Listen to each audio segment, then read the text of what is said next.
Shalom adik-adik di rumah, adik-adik yang dikasihi Tuhan, adik-adik yang di kelas tengah dan kelas besar. Bagaimana aktivitas kalian di rumah? Kakak harap aktivitas kalian membuat kalian terus bertumbuh di dalam Tuhan. Tetap bersukacita, tetap semangat ya. Kalian sudah siap untuk mendengarkan firman Tuhan? Hari ini kakak akan bercerita tentang Daniel. Daniel di istana Raja Nebukadnezar. Sebelumnya kita berdoa terlebih dahulu. Mari kita berdoa. Bapa kami di dalam surga, terima kasih Tuhan. Untuk saat ini kami akan mendengarkan firman Tuhan. Tolonglah kepada kami ya Bapa, supaya kami dapat mengerti firman Tuhan yang akan disampaikan oleh Kak Deborah. Terima kasih banyak ya Bapa. Inilah doa permohonan kami. Kami panjatkan di dalam nama Tuhan Yesus Kristus. Amin.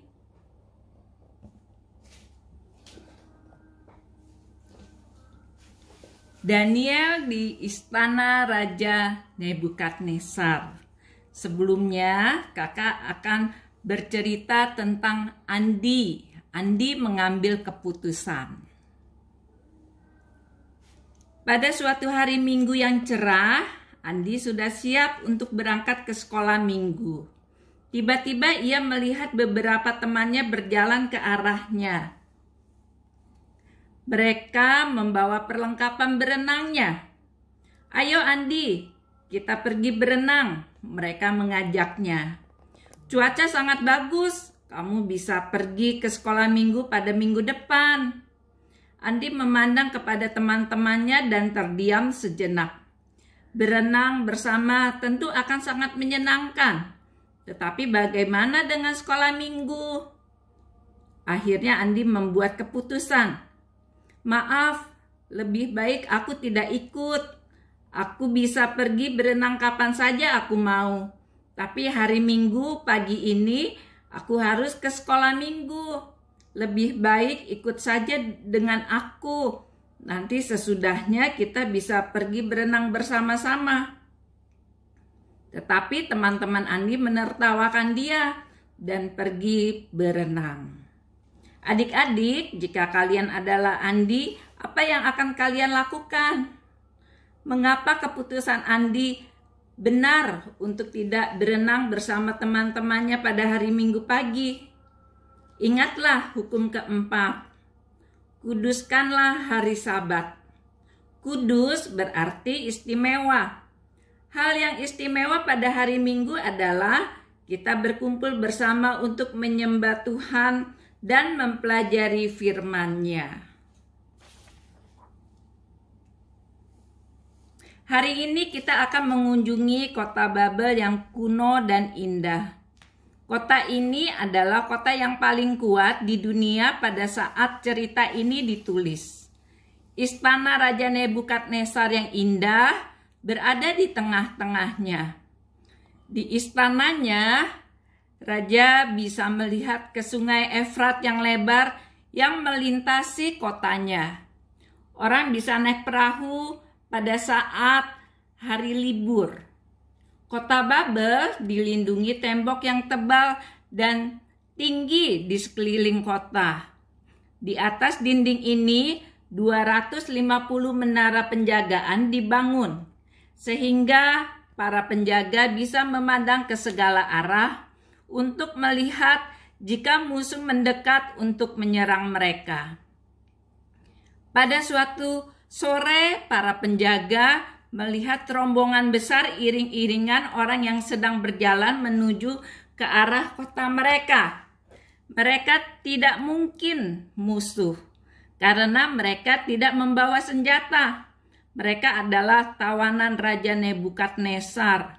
Waktu Raja berhasil mengalahkan kota Yerusalem dan kerajaan Yehuda, ia membawa semua anggota keluarga raja dan keluarga yang penting lainnya bersama dia ke Babel. Ia juga membawa serombongan pemuda yang akan menjadi prajuritnya dan semua orang pandai besi.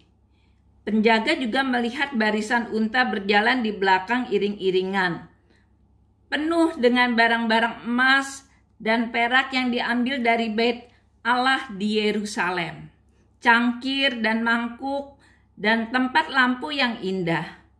Ia bermaksud menyimpannya dalam kuil dewa Marduk di Babel. Sementara para tawanan makin dekat, para penjaga melihat betapa letih dan lelahnya mereka. Mereka sudah berjalan selama berhari-hari.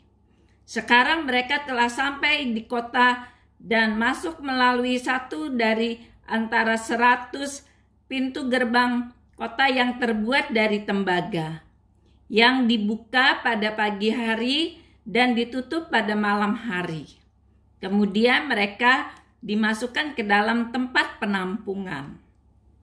Tidak lama kemudian Raja Nebukadnezar memanggil Aspenas, kepala istananya. Raja berkata kepadanya, "Pilih beberapa orang terbaik dari tawanan Yehuda. Mereka harus masih muda, tampan, bertubuh sehat, dan pandai. Ajarkan mereka bahasa dan tulisan Babel. Setiap hari mereka akan makan makanan yang sama denganku dan minum air anggur yang sama denganku. Didik mereka selama 3 tahun. Setelah itu mereka harus bekerja padaku di istana." Aspenas menjalankan perintah raja. Ia memilih banyak pemuda dari tempat penampungan dan membawa mereka ke asrama di dekat istana raja. Di antara pemuda yang dipilih oleh Aspenas adalah 4 sahabat. Namanya Daniel, Hananya, Misael, dan Azaria. Aspenas memberi mereka nama Babel yang baru. Sekarang Daniel dipanggil Belteshazzar, Hananya dipanggil Sadrah, Misael dipanggil Mesak, dan Azaria dipanggil Abednego. Nama-nama ini seharusnya membuat mereka merasa seperti orang Babel, tetapi mereka lebih menyukai nama mereka yang lama. Suatu sore, para pemuda dibawa ke sebuah ruangan yang besar untuk makan malam. Raja Nebukadnezar berharap para pemuda yang kurus kelaparan ini menjadi kuat supaya bisa melayaninya dengan baik. Daniel dan teman-temannya memandang sekeliling. Para pelayan membawa makanan dan minuman. Daniel tahu sebelum makanan itu dibawa ke hadapan raja, sebagian makanan telah dipersembahkan kepada berhala terlebih dahulu. Ia ingat bahwa Tuhan melarang makan makanan yang telah dipersembahkan kepada berhala, karena hal ini membuatnya menjadi najis. Daniel memutuskan untuk tidak makan daging dan minum anggur dari meja raja. Ia ingin tetap setia kepada Tuhan. Teman-temannya, Sadrah, Mesah, dan Abednego, juga memutuskan untuk patuh pada perintah Tuhan. Daniel menghadap Aspenas dan berkata, "Aku dan ketiga temanku tidak bisa makan ataupun minum dari meja raja. Tuhan Allah yang memiliki kami tidak mengizinkan kami melakukan hal ini." Tuhan membuat Aspenas menyukai Daniel dan teman-temannya. Tetapi sekarang ia berkata, "Aku takut kepada raja. Raja telah memerintahkan aku untuk memberikan makanan ini kepadamu. Jika ia melihat keadaan kalian buruk dari pemuda yang lain, ia akan membunuh aku." Tetapi Daniel yakin mereka tidak akan menjadi lemah dan kelihatan kurus jika mereka patuh pada Tuhan. Oleh sebab itu, ia memohon pada penjaga lain yang mengawasi mereka, "Mari kita coba biarkan kami makan sayur dan minum air putih selama 10 hari.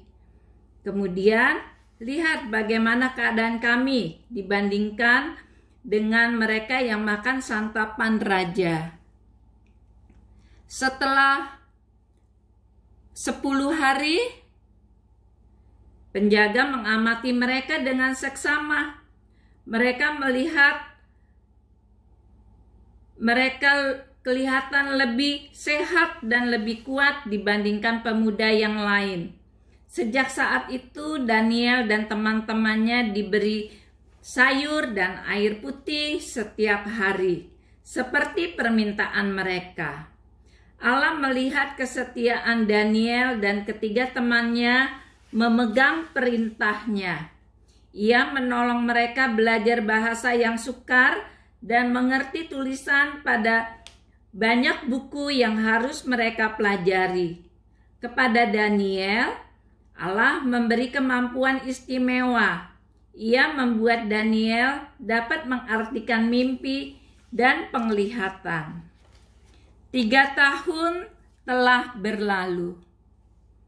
Sekarang Raja Nebukadnezar ingin tahu kemajuan para pemuda itu dalam pelajarannya. Waktu Daniel dan 3 temannya mendapat giliran menghadap raja, raja mengajukan banyak pertanyaan kepada mereka. Mereka memiliki pengertian melebihi semua pemuda yang lain. Raja mendapati bahwa Daniel, Sadrah, Mesah, dan Abednego 10 kali lebih bijak daripada semua ahli nujum dan orang pintar yang ada di kerajaannya. Mengapa demikian? Karena hikmat mereka berasal dari Tuhan. Sedangkan para ahli nujum dan orang pintar itu menyembah roh jahat. Tetapi Daniel dan teman-temannya tidak menjadi sombong. Mereka tahu bahwa semua yang mereka ketahui berasal dari Tuhan yang hidup. Mereka tetap melayani raja dengan setia. Mereka menjadi contoh yang baik di antara orang Babel yang belum mengenal Tuhan. Mari kita buka Alkitab kita. Kita akan belajar ayat hafalan. Kalian ambil Alkitab. Kita buka Amsal 1 ayat 7a. Kakak tunggu sebentar ya. Amsal 1 ayat 7a. Bunyinya, takut akan Tuhan adalah permulaan pengetahuan. Amsal 1 ayat 7a, takut akan Tuhan adalah permulaan pengetahuan. Takut akan Tuhan berarti kita menghargai dan menghormati Dia dan melakukan apa yang diperintahkannya. Nah, bagaimana Daniel dan teman-temannya menyatakan rasa hormat mereka kepada Tuhan? Mereka berkata tidak pada makanan yang dipersembahkan pada berhala dan puas dengan makan sayuran dan air putih saja. Bagaimana Andi menunjukkan rasa hormatnya pada Tuhan? Ia tidak pergi berenang pada waktu harus sekolah minggu. Ia tahu bahwa hari Minggu adalah hari untuk menyembah Tuhan. Bagaimana kita bisa menyatakan penghargaan dan rasa hormat terhadap Tuhan? Kita tidak berdoa kepada dewa atau menyembah patung dan roh-roh dengan mempersembahkan makanan dan minuman. Kita tidak menipu, kita tidak melawan orang tua. Jika kita takut atau menghormati Tuhan, seperti yang dilakukan Daniel dan teman-temannya, dan seperti yang dilakukan Andi, Tuhan akan memberikan pengetahuan dan pengertian kepada kita. Selanjutnya kalian lihat Ya, ada 6 gambar di sini. Kita berikan tanda silang pada kotak di samping. Perbuatan yang salah. Perbuatan yang salah ini adalah dia tidak melakukan apa yang diperintahkan oleh Tuhan. Ya, nomor 1. Nah, mereka ini berkelahi, ya, bukannya saling mengasihi, tetapi mereka berkelahi. Ini perbuatan yang salah. Kita beri tanda silang. Nomor 2, kakaknya ini iseng menarik boneka dari adiknya. Juga sama, ya. Perbuatan kakaknya ini tidak dibenarkan. Kita beri tanda silang. Nomor 3. Nah, sebelum tidur dia berdoa terlebih dahulu, dia mengucap syukur. Perbuatan ini perbuatan yang berkenan di hadapan Tuhan. Nomor 4, membuang sampah pada tempatnya. Perbuatan yang berkenan di hadapan Tuhan, perbuatan yang benar. Nomor 5, dia mengambil sesuatu dari kantung celana ayahnya. Perbuatan yang tidak benar, ya. 6, kakak beradik ini bekerja sama. Perbuatannya benar, ya. Oke. Nomor 3, 4, dan 6, perbuatan takut akan Tuhan. Artinya takut akan Tuhan, menghargai dan menghormati Tuhan. Perbuatan yang melakukan perintah Tuhan. Baik adik-adik, ceritanya sampai di sini terlebih dahulu, ya. Nah, sebelumnya kita akhiri dengan berdoa. Mari kita berdoa. Bapa kami di dalam surga, terima kasih Tuhan buat firman-Mu yang sudah mengajarkan kepada kami supaya kami takut pada Tuhan, takut akan Tuhan. Kami menghormati Engkau ya Bapa, kami menghargai apa yang Engkau perintahkan kepada kami. Biarlah Tuhan kami dapat sanggup melakukannya Tuhan, karena kami mengasihi Engkau. Bapa di dalam surga, terima kasih untuk firman-Mu ini ya Bapa. Kami mau berdoa juga untuk orang tua kami. Engkau berkati beliau ya Bapa. Setiap harinya beliau bekerja, Engkau berkati, Engkau berikan keberhasilan apa yang diperbuat oleh tangannya. Terima kasih banyak ya Bapa. Inilah doa permohonan kami. Kami panjatkan hanya di dalam nama Tuhan kami Yesus Kristus. Amin. Selamat hari Minggu. Tuhan Yesus memberkati.